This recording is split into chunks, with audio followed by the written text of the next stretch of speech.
Unparliamentary language किसी को नहीं बोलनी चाहिए। हर समाज का, हर बिरादरी का वोट राव साहब को मिला है, राव साहब के परिवार को मिला है।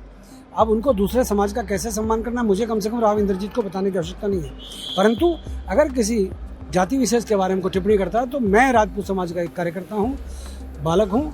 मैं अपने किसी भी समाज के वीरों का, रणधीरों का अपमान बर्दाश्त नहीं करूंगा। करनी सेना खास तौर पे, अगर उनको गुस्सा किसी पर उतारना है तो कम से कम किसी वीर का नाम लेकर संज्ञा नहीं देनी चाहिए, ये मेरा मानना है।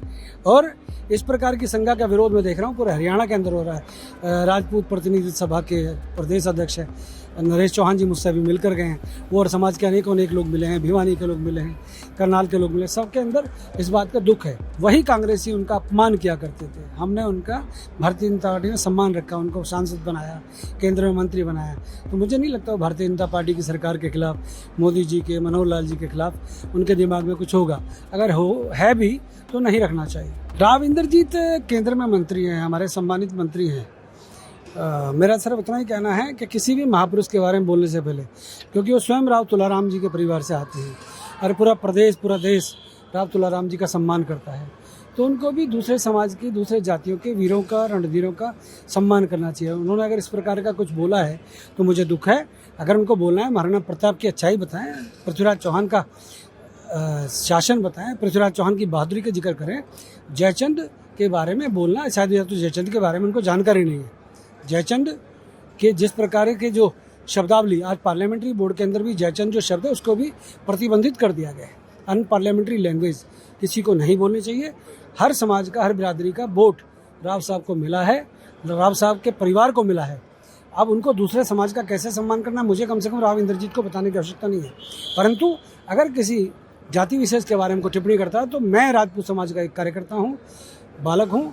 मैं अपने किसी भी समाज के वीरों का, रणधीरों का अपमान बर्दाश्त नहीं करूंगा। करनी सेना खास तौर पे, मैं करनी सेना के राष्ट्रीय अध्यक्ष के नाते कह रहा हूँ, किसी भी वीर का, महावीर का अपमान करना ये गुनाह है, पाप है।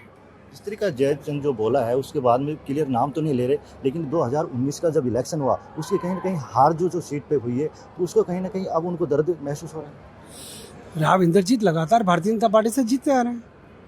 उनको तो जीतने के बाद क्या होता है, नेता के सभी लोग अपने होते हैं। राव साहब मेरे भी नेता हैं, मेरे भी केंद्र में मंत्री हैं, मैं भारतीय जनता पार्टी का प्रवक्ता हूँ पार्टी का। उनको जीतने के बाद सभी हमारे अपने हैं। अगर उनको गुस्सा किसी पर उतारना है तो कम से कम किसी वीर का नाम लेकर संज्ञा नहीं देनी चाहिए, ये मेरा मानना है।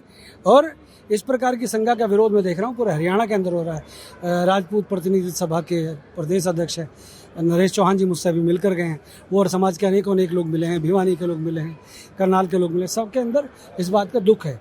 राव साहब को इन शब्दों को मुझे लगता है वापस लेना चाहिए। जब इलेक्शन जब नज़दीक आते हैं, 2024 नज़दीक आ रही है, क्योंकि 2 साल बचे हैं, क्या लग रहा है राव इंद्रजीत पहले उसमें कांग्रेस में रहे, अब बीजेपी में रहे, क्या लग रहा है सफ़ेद टोपी लगाने लग रहे हैं कहीं ना कहीं, और कुछ न जान?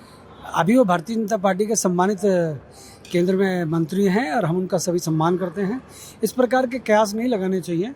और मेरा एक बात और कहना है, जब हमने उनको सम्मान दिया वही कांग्रेसी उनका अपमान किया करते थे। हमने उनका भारतीय जनता पार्टी ने सम्मान रखा, उनको सांसद बनाया, केंद्र में मंत्री बनाया। तो मुझे नहीं लगता भारतीय जनता पार्टी की सरकार के खिलाफ, मोदी जी के, मनोहर लाल जी के खिलाफ उनके दिमाग में कुछ होगा। अगर है भी तो नहीं रखना चाहिए। विकास पार्टी कई बार आरोप आता है कि बीजेपी सरकार में कोई काम नहीं हो रहा है, बीजेपी सरकार कोई काम नहीं कर रही है, सिर्फ सीबीआई इनका मिसयूज कर। आप केंद्र की बात कर रहे हैं? केजरीवाल के लोग 144 करोड़ के घोटाले कर रहे हैं। शराब नीतियों में जो डिफाल्टर लोग हैं उनको लाइसेंस दे रहे हैं। आज जो उनके घर से डॉक्यूमेंट पकड़े गए, एफआईआर हुई है मनीष के खिलाफ, उप मुख्यमंत्री के खिलाफ, और जेल तो केजरीवाल साहब को भी जाना पड़ेगा क्योंकि वो इसके अंदर इन्वॉल्व है। ममता बनर्जी के मंत्री के खिलाफ 53 करोड़ रुपये नकद मिल रहा है, अरबों रुपए की संपत्तियां मिल रही हैं। ऐसे लोगों को जेल में नहीं जाना चाहिए। अभी तो शुरुआत है।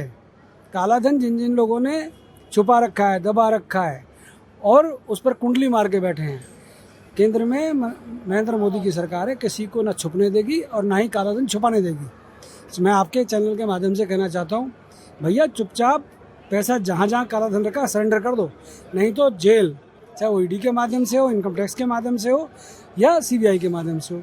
तुम्हें अब नरेंद्र मोदी जी की सरकार में कोई रोकने वाला नहीं है। तुम लोग भ्रष्टाचारी लोग जेल में जाएंगे। सर, दूसरे कुलदीप बिश्नोई जिस तरीका बीजेपी में आए हैं, उसके बाद में कांग्रेस आरोप लगा रही है कि ईडी के डर के कारण से कुलदीप बिश्नोई बीजेपी में शामिल हो गए।